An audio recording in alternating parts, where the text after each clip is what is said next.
ఎప్పటికప్పుడు తాజా వార్తలు అందిస్తున్న ABC టీవీ P4 న్యూస్ కు స్వాగతం. నమస్కారం. ABC టీవీ P4 న్యూస్ వార్తలకు స్వాగతం. ముందుగా వార్తల్లోని ముఖ్యాంశాలు. ఆస్ట్రేలియాలో చాయ్ వాలా అంటూ అలరించిన మోదీ, ప్రవాస భారతీయులను ఆకట్టుకున్న ప్రధాని. మెల్బోర్న్ సభలో మోదీ సరదా వ్యాఖ్యలు. భారత్ ఆస్ట్రేలియా స్నేహంపై మోదీ ప్రసంగం.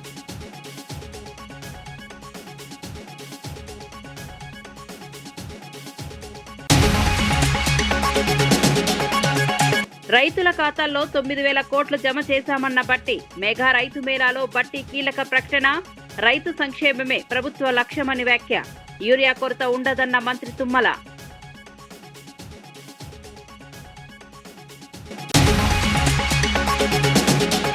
విదేశీ పర్యటనలపై చంద్రబాబు, లోకేష్ ను ప్రశ్నించిన లక్ష్మీ పార్వతి. ప్రభుత్వంపై తీవ్ర విమర్శలు చేసిన పార్వతి. లోకేష్, చంద్రబాబుపై వైసీపీ నేత విమర్శలు. ప్రభుత్వ ఆస్తులపై ఆరోపణలు.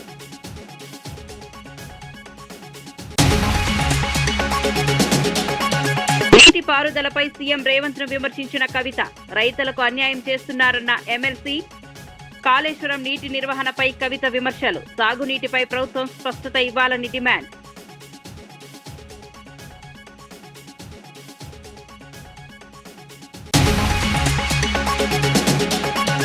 సుగాలి ప్రీతి అంశంపై వైసీపీ రాజకీయాలన్న కిరణ్ రాయల్. వైసీపీపై జనసేన నేత కిరణ్ రాయల్ విమర్శలు. సుగాలి ప్రీతి కేసుపై కిరణ్ రాయల్ స్పందన. బాధిత కుటుంబానికి న్యాయం కోసం పోరాటమన్న జనసేన. ఖమ్మం జిల్లా చింతకాని మండలం జగన్నాథపురం సమీపంలో నిర్వహించిన మెగా రైతు మేళాలో ఉప ముఖ్యమంత్రి బట్టి విక్రమార్క, వ్యవసాయ శాఖ మంత్రి తుమ్మల నాగేశ్వరరావు పాల్గొన్నారు. ఈ సందర్భంగా బట్టి విక్రమార్క మాట్లాడుతూ రైతు సంక్షేమానికి రాష్ట్ర ప్రభుత్వం అత్యంత ప్రాధాన్యమిస్తోందన్నారు. కేవలం 9 రోజుల్లోనే రైతుల బ్యాంకు ఖాతాల్లో 9,000 కోట్లను జమ చేసినట్లు వెల్లడించారు.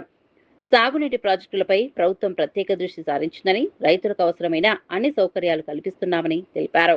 కాళేశ్వరం ప్రాజెక్టు పరిస్థితిపై కూడా స్పందిస్తూ గత ప్రభుత్వ వైఫల్యాలను ప్రస్తావించారు.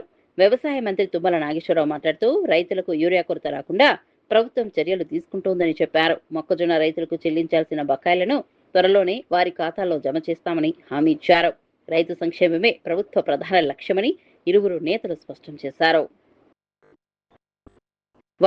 మాటలు చెప్పి మాయ చేసి మభ్యపెట్టి ఉన్నవి లేనట్టు లేని ఉన్నట్టు భ్రమలు కల్పించేటువంటి ప్రభుత్వాలు, పార్టీలు అలా వస్తూ ఉంటాయి, పోతూ ఉంటాయి.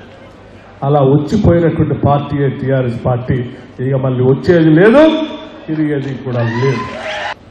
అయినప్పటికి కూడా ఇద్దరు తయారై జిల్లాల వారీగా తిరిగి అబద్ధాలు పోగేసేటువంటి మాటలు చెప్తూనే ఉన్నారు. కానీ ప్రజలు నమ్మరనేటువంటి విషయాన్ని వాళ్ళు గమనించట్లేదు. దయచేసి కష్టాలున్నాయి, ఇబ్బందులున్నాయి, ప్రకృతి మనకు సహకరించట్లేదు, కేంద్ర ప్రభుత్వాలు సహకరించట్లేదు.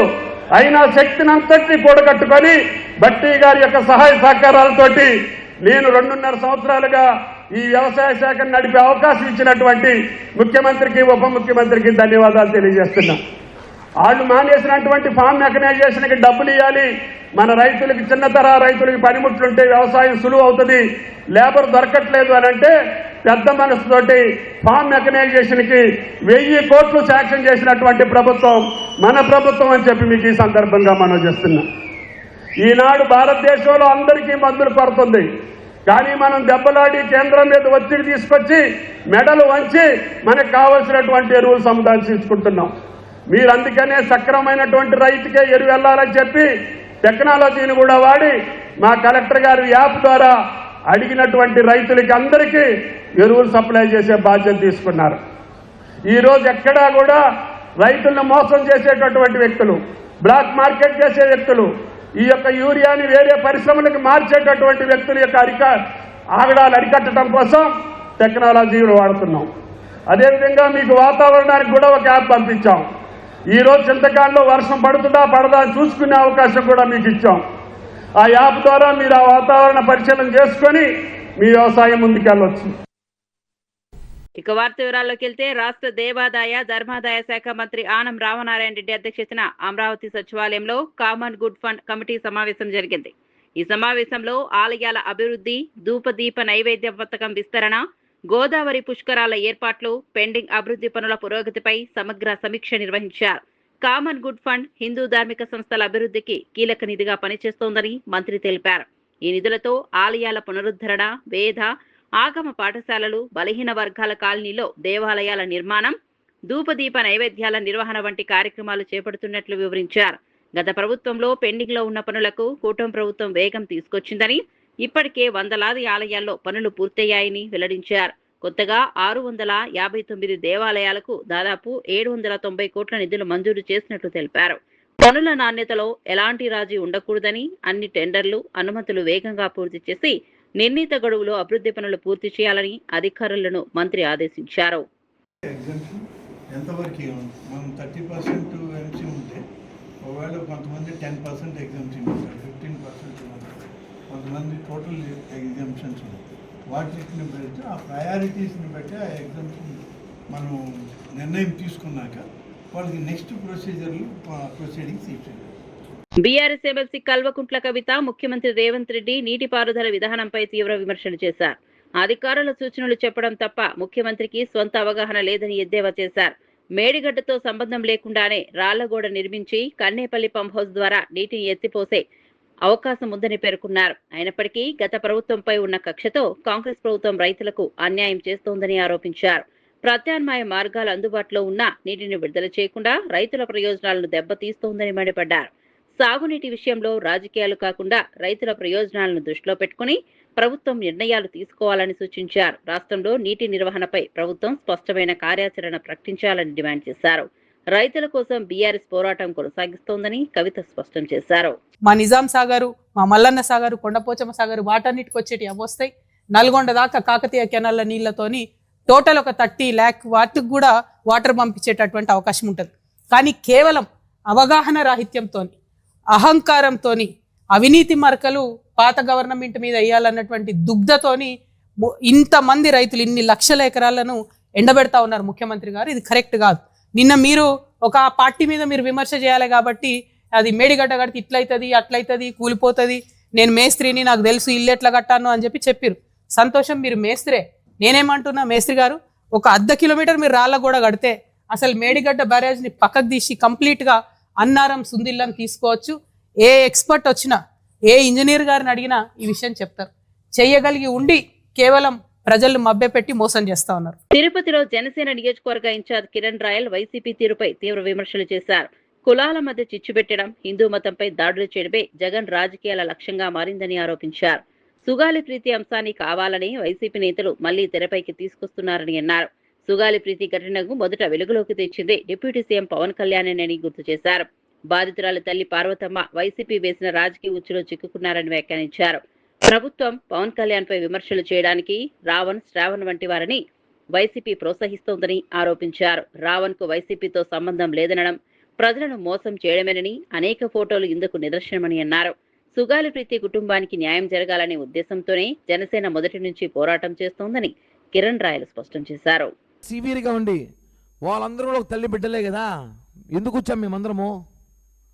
నీ కూతురు కోసమే వచ్చాం.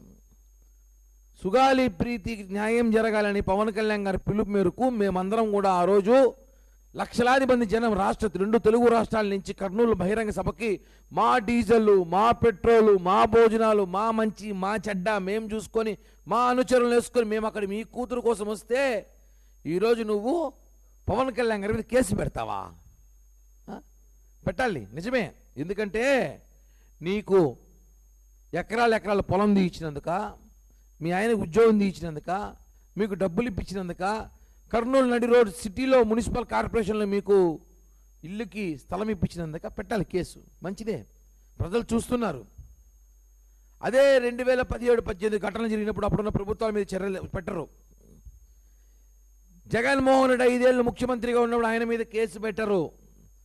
నీ కోసం పోరాడి రోడ్డెక్కి మేము చేతులు కాళ్ళు ఇంచుకొని డీజిల్ పెట్రోల్ పోసుకొని లక్షలాది రూపాయలు ఖర్చు పెట్టుకొని హాస్పిటల్ పాలయ్యి 40-50 రోజులు మా జన సైనికులు హాస్పిటల్లో ఉండి బతుకుతారో లేదో కూడా తెలియని పరిస్థితిలో ఉంటే మా మీద మీరు కేసు పెడతారా? ఎంత దారుణమైన పరిస్థితి రాష్ట్రంలో చూడండి. నేను ఆయన ఒకటే మనంట, మీకు ప్రభుత్వం నుంచి ఏమేమి రావాలని మేము చేపించాం. కనీసం ఇంగిత జ్ఞానం కూడా మీకు ఉందో లేదో నాకు తెలీదు. మీరు ఈరోజు వచ్చి ఎవరి మాటలో విని పవన్ కళ్యాణ్ గారిని మాట్లాడడం కరెక్ట్ కాదు. మీరు ఎవరు చెప్పితే నేను చేయట్లేదు. ఆస్ట్రేలియా పర్యటనలో ఉన్న ప్రధాని నరేంద్ర మోదీ మెల్బోర్న్లో జరిగిన భారతీయుల సభలో తన ప్రసంగంతో అందరినీ ఆకట్టుకున్నారు. ఆస్ట్రేలియా పాలు, భారతీయ టీ తయారీ గురించి సరదాగా ప్రస్తావిస్తూ భారతీయుల ఆతిథ్యాన్ని కొనియాడారు. ప్రసంగం మధ్యలో అరే చాయ్వాలా అని పలకగానే సభలో ఉన్న భారతీయులు పెద్ద ఎత్తున హర్షధ్వానాలు చేశారు. తన జీవిత ప్రయాణాన్ని గుర్తు చేసే ఈ పదంతో ప్రధాని భావోద్వేగ క్షణాలను పంచుకున్నారు. ప్రపంచంలోని ఏ దేశంలో ఉన్నా భారతీయులు తమ సంస్కృతి, సంప్రదాయాలను గర్వంగా నిలబెడుతున్నారని అన్నారు. రెండు దేశాల మధ్య స్నేహ సంబంధాలు మరింత బలోపేతం కావాలని ఆకాంక్షించారు. భారతీయుల కృషి, ప్రతిభ ప్రపంచవ్యాప్తంగా గుర్తింపు పొందుతోందని పేర్కొన్నారు. సభలో పాల్గొన్న ప్రవాస భారతీయులు ప్రధాని ప్రసంగానికి విశేష స్పందన తెలియజేశారు. एक दीप से जले दूसरा, जलते दीप हजार। आज मैं कहता हूं, एक सपने से जन्मे दूसरा सपना, सपने जन्मे हजार।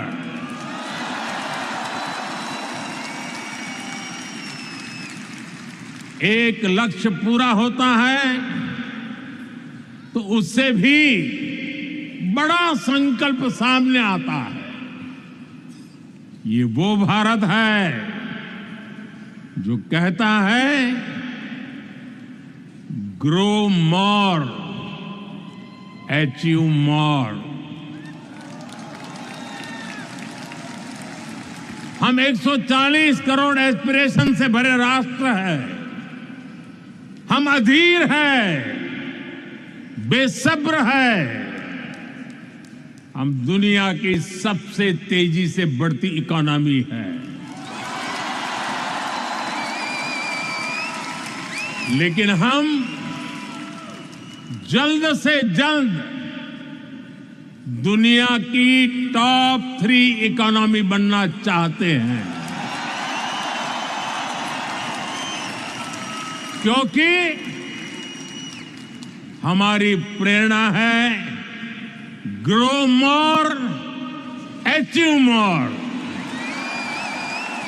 Grow more, grow more. Vijayawada విమానాశ్రయం అభివృద్ధి కమిటీ సమావేశంలో ప్రజాప్రతినిధులు కీలక ప్రకటనలు చేశారు. విజయవాడ నుంచి దుబాయ్కి నేరుగా విమాన సర్వీస్ ప్రారంభించేందుకు ప్రయత్నాలు జరుగుతున్నాయని వెల్లడించారు. అంతర్జాతీయ అనుసంధానాన్ని మరింత బలోపేతం చేయడంతో పాటు దేశీయ విమాన సర్వీసుల సంఖ్యను కూడా పెంచే దిశగా చర్యలు తీసుకుంటున్నట్లు తెలిపారు. విజయవాడ విమానాశ్రయంలో నిర్మాణంలో ఉన్న సమీకృత టెర్మినల్ దసరా నాటికి సిద్ధమయ్యే అవకాశం ఉందని పేర్కొన్నారు. విమానాశ్రయానికి రాకపోకలు సులభతరం చేసేందుకు విజయవాడ బైపాస్ నుంచి ఎయిర్పోర్ట్ వరకు 4 లేన్ల రహదారి నిర్మాణ ప్రతిపాదన కూడా పరిశీలనలో ఉందని వెల్లడించారు. ఈ అభివృద్ధి పనులు పూర్తయితే ప్రయాణికులకు మరింత మెరుగైన సేవలు అందుబాటులోకి వస్తాయని తెలిపారు. జరిగింది, తప్పకుండా వాళ్ళు కూడా సహకరిస్తూ ఉన్నారు. అతి త్వరలో కొత్త ఎయిర్పోర్ట్ టెర్మినల్కి మనకు వెళ్లే సమయం లోపలికి మెయిన్గా డొమెస్టిక్ కనెక్టివిటీ శబరిమల యాత్ర కూడా స్టార్ట్ అవబోతుంది. ఎంతో మంది భక్తులు ఆంధ్రప్రదేశ్ నుంచి శబరిమలకి వెళ్తారు. కొచ్చిన్కి ఫ్లైట్ ఉండే విధంగా, అన్నిటికన్నా ముఖ్యంగా విజయవాడ నుంచి సూరత్, అహ్మదాబాద్కి బాంబే కనెక్టివిటీగా ఫ్లైట్ ఉండే విధంగా ఏర్పాటు చేయమని కోరటం జరిగింది. ఆగస్టు 13 నుంచి వారణాసి, కల్కటాకి ఫ్లైట్ స్టార్ట్ అవుతుంది ఇండిగో వారి ద్వారా. అట్లాగే మిగతా డొమెస్టిక్ డెస్టినేషన్లతో పాటు ఒక దుబాయ్ కనెక్షన్ కనుక రాగలిగితే బాగుంటుందని మా అందరి ఆశయం. అన్నిటికన్నా ముఖ్యంగా బాంబే అండ్ ఢిల్లీ ఫ్లైట్లు ఇంటర్నేషనల్ కనెక్టివిటీకి అరైవల్, డిపార్చర్, ప్యాసింజర్కి సర్వే ఉండే విధంగా సమయాలు కరెక్ట్ చేయమని అడుగుతూ జరిగింది. అన్నింటినీ కూడా కేంద్ర మంత్రి రామ్మోహన్ నాయుడు గారి దృష్టికి కూడా తీసుకువెళ్లి ఈ సమస్యలన్నీ పరిష్కరించే విధంగా కృషి చేస్తామని తెలియజేస్తున్నాం. ఇప్పటికి మనకి ఆల్రెడీ షార్జాకు ఒక ఫ్లైట్ ఉంది, అలాగే సింగపూర్కి ఉంది. అలాగే ఇక్కడి నుంచి శ్రీలంకకి ఒక ఫ్లైట్ కూడా కావాలని చెప్పేసి ఒక ప్రపోజల్ పెట్టాం. అదే రకంగా ఇక్కడి నుంచి యూరోప్ వెళ్ళేటువంటి వాళ్ళు కానీ, అలాగే అమెరికా వెళ్ళేటువంటి వాళ్ళు కానీ, యుఎస్ వెళ్ళేటువంటి వాళ్ళు కానీ, ఆఫ్రికా వెళ్ళేటువంటి వాళ్ళు కానీ, దుబాయ్కి ఒక ఎమిరేట్స్ ఫ్లైట్స్, విజయవాడ నుంచి దుబాయ్కి ఒక ఎమిరేట్స్ ఫ్లైట్స్ కానీ వేస్తే ప్రపంచం మొత్తానికి కూడా, వరల్డ్ మొత్తానికి కూడా కనెక్టివిటీ వస్తుంది. ఆంధ్రప్రదేశ్ బీజేపీ రాష్ట్ర అధ్యక్షుడు పివిఎన్ మాధవ్ విజయవాడలో నిర్వహించిన మన ఊరు మన జెండా శిక్షణ కార్యక్రమంలో కీలక వ్యాఖ్యలు చేశారు. మతం, కులం పేరుతో విద్వేషాలను రెచ్చగొట్టే శక్తులను ఎట్టి పరిస్థితుల్లోనూ సహించబోమని స్పష్టం చేశారు. దేశ సమైక్యత, జాతీయ భావనను కాపాడడం భారతీయ జనతా పార్టీ ప్రధాన లక్ష్యమని పేర్కొన్నారు. పార్టీ సిద్ధాంతాలను ప్రతి గ్రామానికి తీసుకెళ్లేందుకు వినూత్న కార్యక్రమాలు చేపడుతున్నామని వెల్లడించారు. గ్రామ స్థాయిలో పార్టీని మరింత బలోపేతం చేయడానికి కార్యకర్తలు కృషి చేయాలని పిలుపునిచ్చారు. ప్రజల్లో జాతీయ చైతన్యం పెంపొందించడంలో బీజేపీ కీలక పాత్ర పోషిస్తోందని అన్నారు. సమాజంలో శాంతి, సామరస్య వాతావరణాన్ని కాపాడేందుకు ప్రతి కార్యకర్త బాధ్యతగా పనిచేయాలని సూచించారు. రాష్ట్ర వ్యాప్తంగా పార్టీని మరింత విస్తరించే దిశగా కార్యక్రమాలు కొనసాగుతాయని పీవీఎన్ మాధవ్ స్పష్టం చేశారు. నేతృత్వంలో నక్సలిజాన్ని పూర్తిగా రూపుమాపారు. ఇటువంటి విషయాన్ని గమనించే వ్యక్తులు, వ్యవస్థలు కూడా నాశనం చేయాల్సిన పరిస్థితి ఉంది. వాళ్ళ టెక్నాలజీ యొక్క ఉపయోగంతో ఇటువంటి ప్రయత్నం చేస్తున్న అందరిపైన కూడా తప్పనిసరిగా ఉక్కుపాదం పెట్టడం జరుగుతుంది. కేవలం అరెస్ట్లే కాకుండా దాని వెనకాల ఉండే వ్యవస్థలు కూడా నాశనం చేస్తుంది. వైఎస్ఆర్సీపీ రాష్ట్ర ప్రధాన కార్యదర్శి నందమూరి లక్ష్మీపార్వతి ముఖ్యమంత్రి చంద్రబాబు నాయుడు, మంత్రి నారా లోకేష్లపై తీవ్ర విమర్శలు చేశారు. చదువులో ఉత్తీర్ణత సాధించని నారా లోకేష్ ఇప్పుడు రెడ్ బుక్ పట్టుకుని ఇష్టానుసారంగా వ్యవహరిస్తున్నారని వ్యాఖ్యానించారు. పోలీసులు తమ కుటుంబ వ్యవస్థ అన్న భావనతో అధికారాన్ని దుర్వినియోగం చేస్తున్నారని ఆరోపించారు. వైఎస్ జగన్ ప్రభుత్వ హయాంలో ఏర్పాటు చేసిన మెడికల్ కళాశాలలు, పోర్టులను ప్రైవేటుకు అప్పగించే ప్రయత్నాలు జరుగుతున్నాయని అన్నారు. కమిషన్ల కోసం ప్రభుత్వ ఆస్తులను విక్రయిస్తున్నారని ఆరోపించారు. ఆ అక్రమాలను దాచిపెట్టేందుకే చంద్రబాబు, లోకేష్ విదేశీ పర్యటనలు చేస్తున్నారని విమర్శించారు. ప్రజల ఆస్తులను కాపాడాల్సిన ప్రభుత్వం వాటిని ప్రైవేట్ సంస్థలకు అప్పగించడం దురదృష్టకరమని పేర్కొన్నారు. రాష్ట్ర ప్రజలు వాస్తవాలను గమనిస్తున్నారని, ప్రభుత్వ చర్యలపై ప్రజలకు సమాధానం చెప్పాల్సిన బాధ్యత అధికార పార్టీపై ఉందని లక్ష్మీపార్వతి అన్నారు. పరిపాలకుడు ఎవరంటే చరిత్రలో ఒక చంద్రబాబు తప్ప ఇంకెవరు లేరు. కొడుకు కూడా అదే ట్రైనింగ్ ఇచ్చి ఈ రోజు తయారు చేస్తాం. అందుకనే వాడు రెడ్ బుక్ కోడ్ పట్టుకొని వస్తాడు. వాడికి ఏం తెలుసని రెడ్ బుక్ ఏంటి, ఈ విప్లవం ఏంటి? ఆ విప్లవం వేరు, ఆ నక్సలిజం వేరు. వాళ్ళు సమస్యల కోసం, ప్రజా సమస్యల కోసం, పేద వర్గాల కోసం వాళ్ళు నిలబడ్డారు. ఆ రోజు ఈ భూస్వామి వ్యవస్థ చేస్తున్నటువంటి దుర్మార్గాలను అరికట్టడానికి ఆనాడు నక్సల్స్ కి అందరూ అభిమానులే అయిపోయారు నిజం చెప్పాలంటే. అట్లాంటిది ఈ రోజు రెడ్ బుక్, ప్రజాస్వామ్య వ్యవస్థలో ఈ రెడ్ బుక్ ఏంటయ్యా బాబు? నీ కొడుకు ఇదా నువ్వు నేర్పినటువంటి పాఠం వాడు ఎట్లాగే ఏ క్లాసు పాస్ అవలా, అన్నిట్లో కూడా 0 మార్కులే మాకు తెలిసి. అట్లాంటి వాడు వచ్చి ఈ రోజు రెడ్ బుక్ అని ఒక బుక్ పట్టుకొని ఈ రోజు రాష్ట్రాన్ని విచ్చలవిడిగా ఇష్టం వచ్చినట్టుగా, పోలీసులు అంటే ఏంటి అసలు మీ ఇంటి వ్యవస్థ అనుకుంటున్నారా? ఇది ఒక ప్రభుత్వం కదా. ప్రభుత్వంలో అన్ని వ్యవస్థలు కూడా రాజ్యాంగబద్ధంగా నడవాలనేటువంటి ఇంగిత జ్ఞానం కూడా లేని ఒకళ్ళని తీసుకొచ్చి వాళ్ళు రేపు ముఖ్యమంత్రిగా నువ్వు ప్రమోట్ చేసుకోవటానికి ఇప్పటి నుంచి ఈ దరిద్రం వాడి కంటగట్టేది. ప్రతిపక్ష పార్టీల మీద ఈ విధమైనటువంటి దాడులు, పోలీసులను ఉపయోగించడం, అదేవిధంగా సొంత వర్గాల వాళ్ళని రెచ్చగొట్టడం, నేరం చెయ్యండి, దోపిడీలు చెయ్యండి, దాష్టికాలు చెయ్యండి, చంపండి, నరకండి. ఇదే రాజ్యం? మీరు ప్రజాస్వామ్యంలో ఉన్నారా? వీళ్ళకి చట్టాలంటే భయం లేదు. ఒక దురహంకారం, మితిమీరిన దురహంకారం, లక్షల కోట్లు సంపాదించామనేటువంటి దురహంకారంతో విచ్చలవిడిగా చేస్తా ఉన్నారు. అసలు పరిపాలకులేనా మీరు? వచ్చిన దగ్గర నుంచి డబ్బులు ఎట్లా సంపాదించాలా? జగన్ గారు సంపాదించిన ఆస్తులన్నింటినీ కూడా ప్రైవేట్ పరం చేసి వాళ్ళకేదో రూపాయికి ఇచ్చి మనం 100 రూపాయలు ఎట్లా కొట్టేయాలి వాళ్ళ దగ్గర. ఈ విధంగా ఈ పోర్టు కూడా ఇస్తున్నారు కదా, రామాయం పోర్టు కూడా, దాన్ని కూడా ప్రైవేట్ పరం అట. 17 మెడికల్ కళాశాలలు ప్రైవేట్ పరం అంట. అంటే వాళ్ళకేమో తక్కువకి ఇవ్వటం, వీళ్ళేమో భారీగా వాళ్ళ దగ్గర నుంచి కమిషన్లు పుచ్చుకోవటం.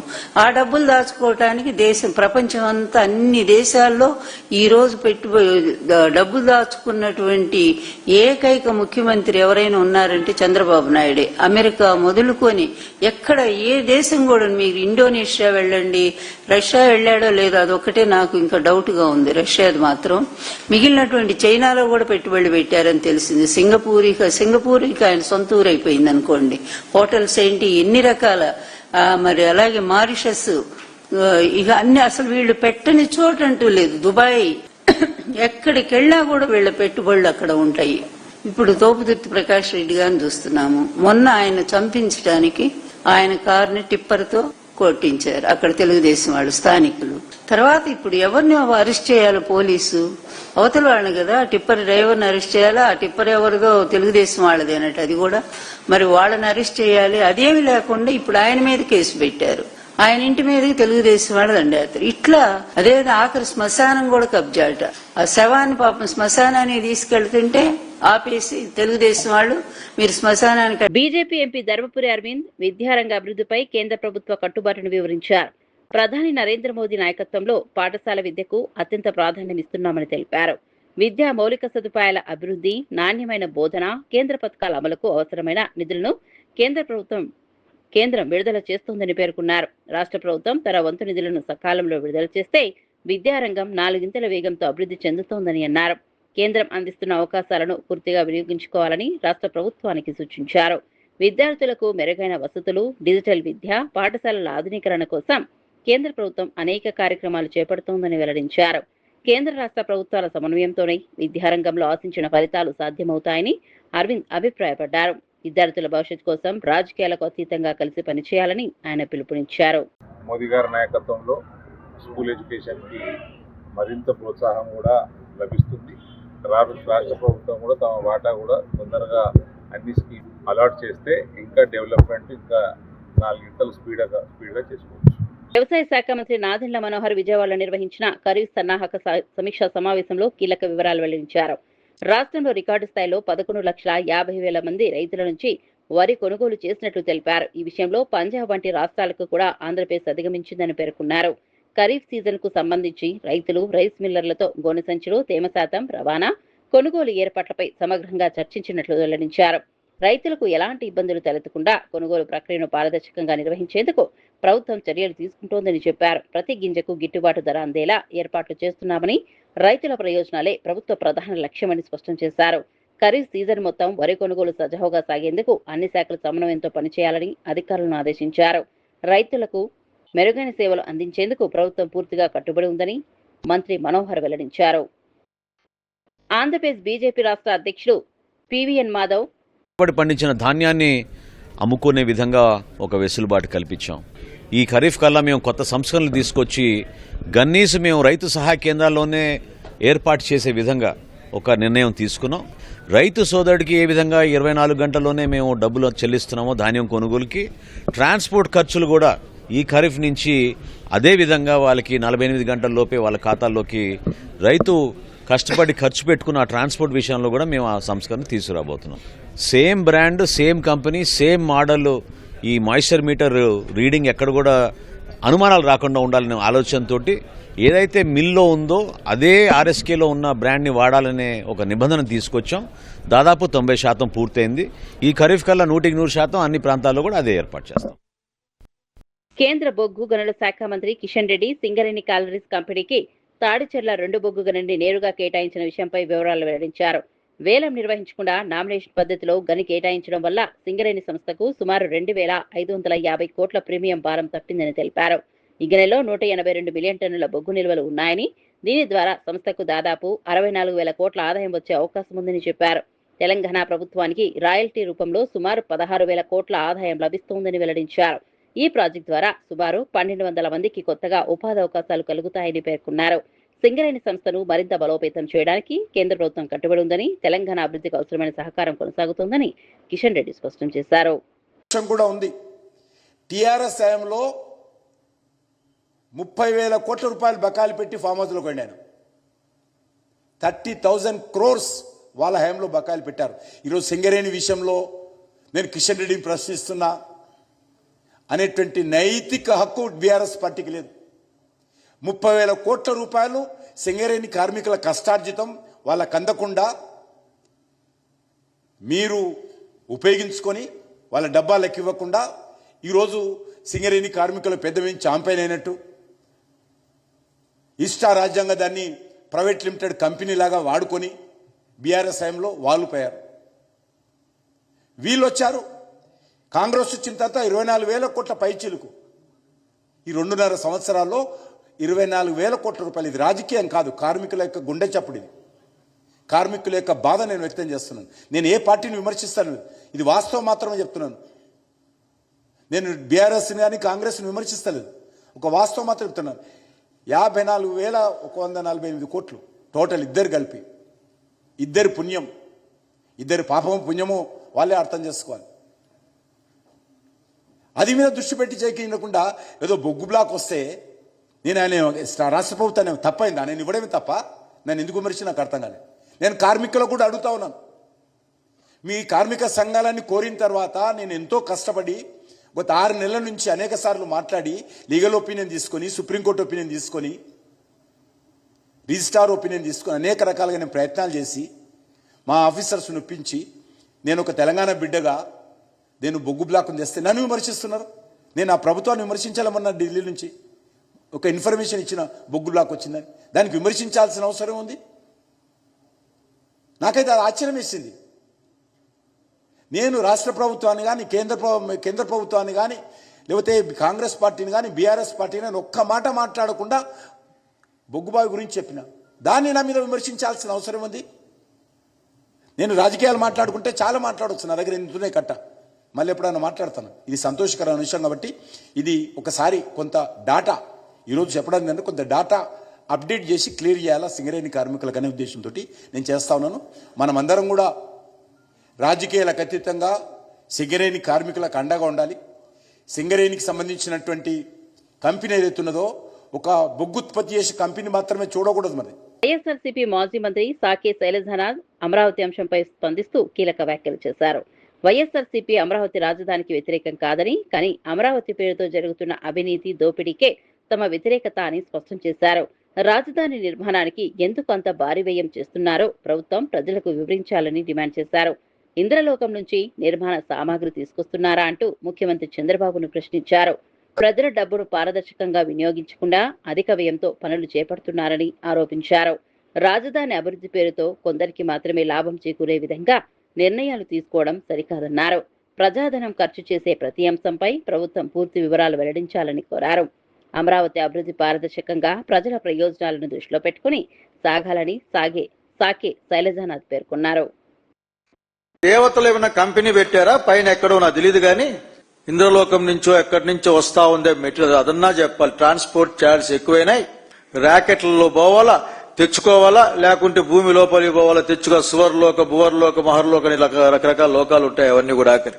బాబు గారు మీరేమన్నా బంగారు వేసి ఏమన్నా కడతా ఉన్నారా?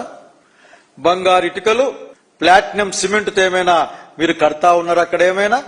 లేక వెండికి కూడా ధర పెరిగినట్లుంది మధ్యకాలంలో. లేకపోతే వెండి ఏమన్నా దాంట్లో బూడిదగా వాడుతా ఉన్నారా?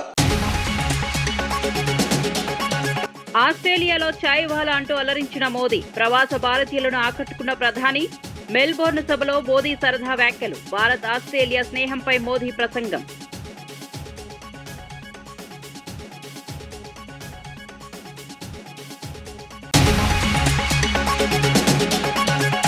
రైతుల ఖాతాల్లో 9,000 కోట్లు జమ చేశామన్న బట్టి. మెగా రైతు మేళాలో బట్టి కీలక ప్రకటన.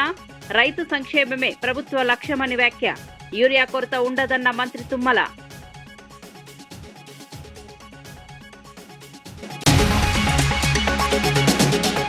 విదేశీ పర్యటనలపై చంద్రబాబు లోకేష్ ను ప్రశ్నించిన లక్ష్మీ పార్వతి. ప్రభుత్వంపై తీవ్ర విమర్శలు చేసిన పార్వతి.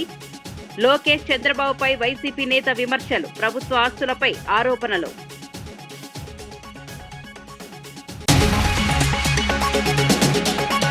నీటిపారుదలపై సీఎం రేవంత్ ను విమర్శించిన కవిత. రైతులకు అన్యాయం చేస్తున్నారన్న ఎమ్మెల్సీ. కాళేశ్వరం నీటి నిర్వహణపై కవిత విమర్శలు. సాగునీటిపై ప్రభుత్వం స్పష్టత ఇవ్వాలని డిమాండ్.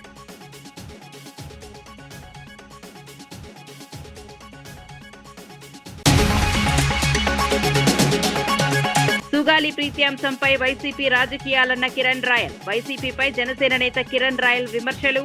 సుగాలి ప్రీతి కేసుపై కిరణ్ రాయల్ స్పందన. బాధిత కుటుంబానికి న్యాయం కోసం పోరాటమన్న జనసేన.